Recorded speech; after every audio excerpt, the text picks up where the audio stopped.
Naitwa Kocha Veronica Michael Mhina, natokea wilaya ya Kigamboni, shule ya msingi Nyakwale. Tuko hapa leo kwa ajili ya kliniki. 28 mwezi wa pili 2026 tumeanza kliniki maalum kwa ajili ya kuibua vipaji vya watoto na kuendeleza na kupata chipukizi wale ambao watatusaidia katika mchezo wetu wa riadha. Napenda kushukuru ofisi ya mkoa wa Dar es Salaam.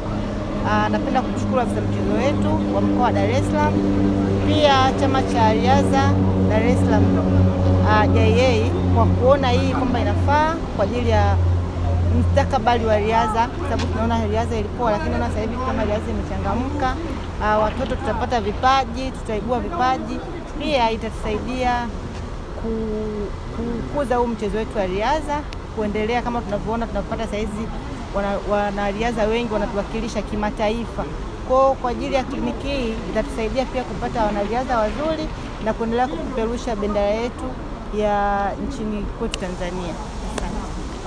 Chama cha riadha mkoa wa Dar es Salaam kimeandaa mashindano makubwa kabisa ambayo yatakuwa ni mara ya kwanza kufanyika hapa nchini, ambayo yatajulikana ni mashindano maalum ya kuibua vipaji, DAA Youth Talent Track and Field, ambayo yatafanyika tarehe 27, 28 na 29 kwenye uwanja wa Benjamin Mkapa hapa jijini Dar es Salaam.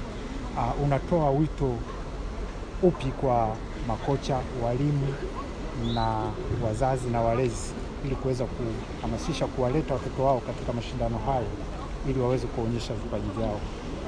Natoa wito kwanza kwa wazazi waache watoto wajifunze huu mchezo kwa sababu umeshaonekana kwamba ni fursa kubwa. Pia kwa makocha wenzangu tufundishe huu mchezo na tuwalete vijana hapa kwenye hii kliniki, kwa sababu kuwaleta hapa kwenye kliniki tutaona uwezo wao, pia italeta chachu kwa taifa letu.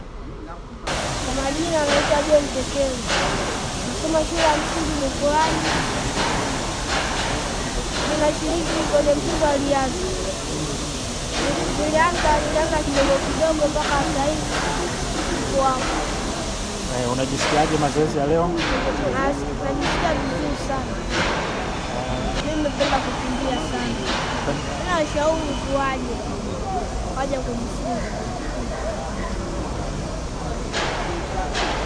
Kwanza mimi na uhakika kwenda kushinda, uhakika sababu napiga zoezi sana kuelekea mimi na ushindi. Kuelekea mashindano hayo ya kuja na watoto, mimi na uwezo wa kushinda.